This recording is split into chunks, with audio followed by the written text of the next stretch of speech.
Hello. This is the first time that I'm getting in touch with you all to clarify something, and I think this will be the first time that I'll be thinking twice before I speak my heart, because I'm anxious that my words might be misinterpreted. So forgive me if I take a while longer than usual to communicate my thoughts. And I'd like to do this in English.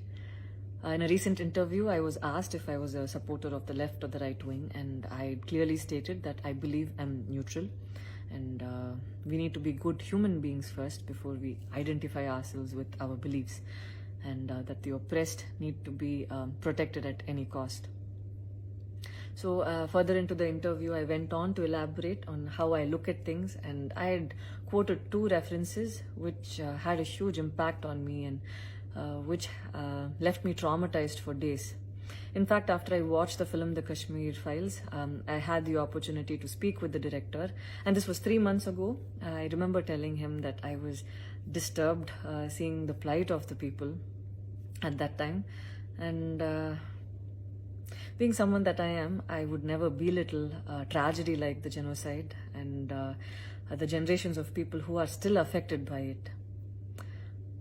Having said that, I can never come to terms with the mob lynching incident that had taken place during our COVID times, because I remember seeing that video and being shaken for days. I believe that violence in any form is wrong, and violence in the name of any religion is a huge sin. So this is all that I intended to say, and that's all. But it was very disturbing to see that many people online justified the mob lynching incident, and I don't think any of us have the right to take another person's life. Being a medical graduate, I believe that all lives are equal and all lives are important. And I hope a day doesn't come when a child is born and he or she is scared of his or her identity, and I pray that we're not heading towards that, at least. 14 years of my life, my school life, I remember every day going to school and chanting, "All Indians are my brothers and sisters. I love my country and I'm proud of its rich and varied heritage." So maybe it went so deep into my head, and we as children would never differentiated each other based on culture or caste or religion. So anytime I speak, it comes from a very neutral ground, and I was very surprised to see that whatever I had spoken was taken in a completely different way.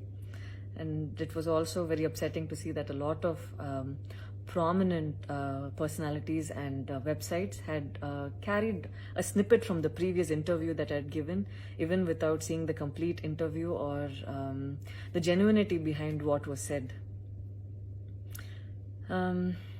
I would like to take this opportunity to thank the people who stood by me the last few days, because I remember feeling so alone and conflicted, wondering what I did wrong, and it was heartwarming to see that a lot of people raised their voice in support of me, and I felt like they knew me for who I am. So thank you so much for making me feel like I wasn't alone.